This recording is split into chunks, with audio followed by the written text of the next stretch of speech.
Assalamualaikum warahmatullahi wabarakatuh. Kembali lagi bersama saya Rizky Manda dengan NIM 201401083. Di mana di pembahasan sebelumnya kita udah membahas tentang computer vision, pengertian computer vision dan jenis macam-macam algoritma dari computer vision. Mungkin kalau teman-teman lupa tentang computer vision bisa lihat di video sebelumnya, ada di link di deskripsi saya letak. Dan kita masuk ke materi kedua kita yaitu tentang robotika. Teman-teman, sebelumnya kita masuk ke pendahuluan. Apakah itu robot? Mungkin teman-teman mengira dulu dari kecil udah ter terbawa lah dengan robot tuh kayak seperti em, buat apa alat buatan yang dibuat oleh manusia, tapi dikhususkan untuk berantem-berantem lah, macam contoh macam Robocop, ada Terminator, ini ada Predator. Nah, tapi sebenarnya pemahaman kita tentang robot itu selama ini salah. Jadi langsung aja kita bahas di materi kita pada hari ini. Nah, untuk yang pertama itu ada arti kata robot. Robot berasal dari bahasa Cekoslovakia atau bahasa-bahasa dari bangsa bangsa Norway sana yang robot yang berarti robota yang atau berarti kerja cepat. Nah, jadi robot diciptakan di sini untuk menyelesaikan pekerjaan-pekerjaan manusia dengan cepat dan efisien. Nah, untuk definisi robot sendiri, robot didefinisikan sebagai sebuah automaton, yakni suatu piranti mekanik yang cerdas atau perangkat yang cerdas. Di sini ada menurut kamus Webster, robot adalah sebuah alat otomatis yang digunakan untuk melakukan pekerjaan yang biasa dilakukan oleh manusia atau operator dengan kecerdasan yang hampir menyamai manusia. Ada lagi dari Institute of America juga menyebutkan robot adalah manipulator multifungsi yang dapat diprogram berulang-ulang. Robot juga didefinisikan sebagai sebuah mesin yang mampu mengekstrak informasi dari lingkungannya dan menggunakan pengetahuan tentang lingkungannya untuk beraksi secara selamat dengan cara yang sesuai. Nah, jadi di sini semua pengertian robot udah hampir jelas sama semua. Kita masuk ke sejarah dan perkembangan teknologi robot. Nah, jadi keunggulan dalam teknologi robotika ini tak dapat dipungkiri, telah lama dijadikan ikon kebanggaan negara-negara maju di dunia ya. Kecanggihan teknologi yang dimiliki, gedung-gedung tinggi yang mencakar langit, tingkat kesejahteraan rakyat yang tinggi, dan kota-kotanya yang modern. Nah, menurut menurut Fu, penelitian dan pengembangan pertama yang berbuah produk robotika dapat dilacak mulai dari tahun 1940-an. Baru setelah dunia mulai menapak ke zaman industri, pada pertengahan tahun 60-an, kebutuhan akan otomasi makin jadi-jadi. Mungkin sini bisa langsung kita skip aja. Nah, jadi inilah sejarah dari perkembangan pertama robot dari tahun 1952 sampai 1970 itu awal abad robot, di mana robot di sini cuma mampu mengerjakan pekerjaan manusia yang sederhana. Lalu di tahun 1970 sampai 1980 di sini robot udah mulai berkembang pesat dan mampu menyaingi manusia lah. Di sini robot udah pada dibuat untuk perkembangan robot industri dan ada 1980 sampai sekarang tuh kemajuan kemajuan robot makin meningkat. Nah, di sini ada tiga aturan robot. Yang pertama, robot tidak boleh melukai manusia. Yang kedua, robot harus mengikuti perintah manusia kecuali bertentangan dengan aturan nomor satu. Dan yang ketiga, robot harus menjaga eksistensinya kecuali bertentangan dengan aturan nomor satu dan nomor dua. Jadi robot ini sama seperti para wanita juga ya. Ya, banyak aturannya. Nah, robot ini dapat diklasifikasikan sebagai ada dua macam kemampuan, yaitu yang pertama bisa mendapatkan informasi dari sekelilingnya, yang kedua tuh bisa melakukan sesuatu secara fisik seperti bergerak atau memanipulasi objek. Jadi robot yang kita dalami di sini tentang robot untuk mengolah mengolah citra.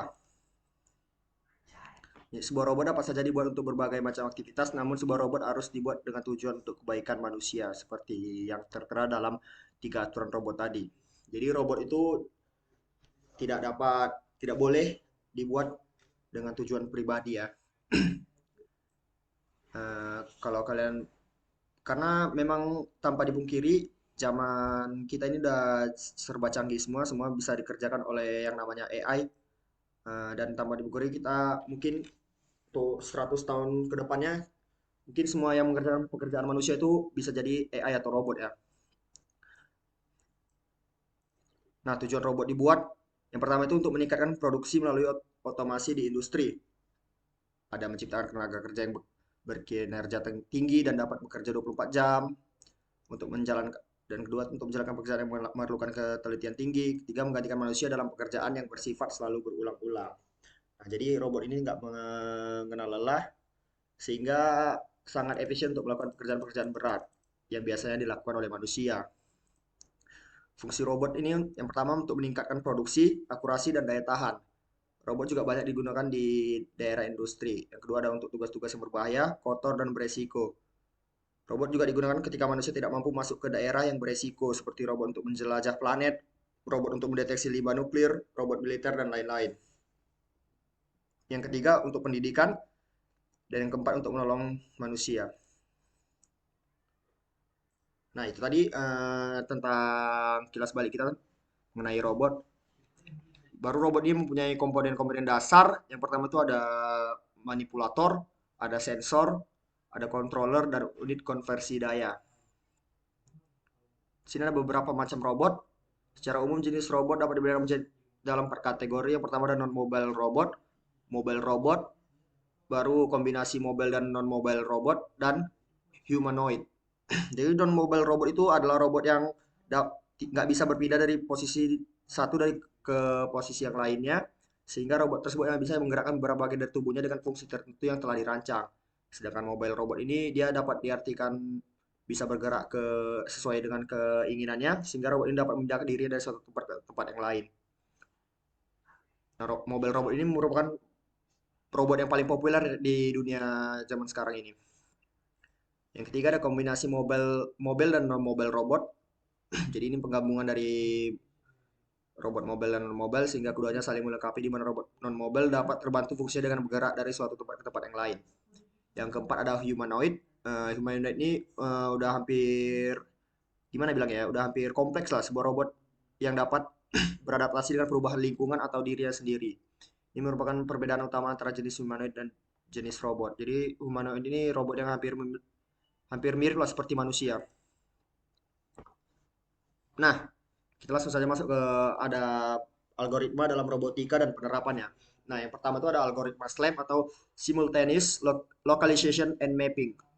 Jadi, penerapan di algoritma SLAM ini digunakan oleh robot untuk memperkirakan posisi dan menghasilkan peta dari lingkungan sekitarnya secara real time. Ini mungkin robot untuk menjelajahi dan berinteraksi dengan lingkungan yang tidak ketahui. Kedua itu ada algoritma path planning atau perencanaan jalur. Penerapan algoritma path planning ini atau A-star sering digunakan untuk mencari jalur terpendek antara dua titik dalam peta. Robot dapat menggunakan algoritma ini untuk merencanakan jalur dari posisi saat ini ke tujuan yang diinginkan. Dan yang ketiga itu ada algoritma pengenalan objek. Jadi penerapannya seperti pengolahan citra seperti segmentasi dan ekstraksi fitur digunakan untuk mengenali objek dalam citra atau video. Misalnya, robot dapat menggunakan algoritma ini untuk mendeteksi dan mengklasifikasikan objek seperti wajah manusia, kendaraan, atau objek lain dalam lingkungannya. Yang keempat adalah algoritma kontrol kinematik. Yang kelima ada algoritma pembelajaran mesin. Nah, di sini ada beberapa macam robot. Yang pertama itu ada robot mobile, contoh robot mobile yang bisa bergerak sesuai keinginannya. Yang keduanya ada robot jaringan. Ketiga ada robot humanoid. Ini bentuknya udah hampir mirip seperti manusia. Ini ada robot berkaki dan ada banyak macam-macam robot lain ya. Mungkin yang terakhir ini ya beberapa kegunaan robot. Robot biasa digunakan untuk tugas yang berat, berbahaya, kerjaan yang berulang dan kotor. Biasanya kebanyakan robot industri digunakan dalam bidang produksi, pembersihan limbah beracun, penjelajahan bawah air dan luar angkasa. Pekerjaan cari dan tolong, search and rescue, dan untuk pencarian tambang. Belakangan ini robot memang mulai masuki pasaran konsumen di bidang hiburan dan alat membantu rumah tangga seperti penyedot debu dan pemotong rumput. Mungkin itu saja materi kita tentang robotika ini karena memang saya tidak tahu banyak tentang robotika ini karena memang eh, belum banyak yang dapat dipelajari dari robotika di semester sebelumnya juga tidak mengambil robotika. Mungkin sini saja presentasi dari saya, kurang lebihnya saya mohon maaf. Saya akhiri, wassalamualaikum warahmatullahi wabarakatuh. Selamat malam.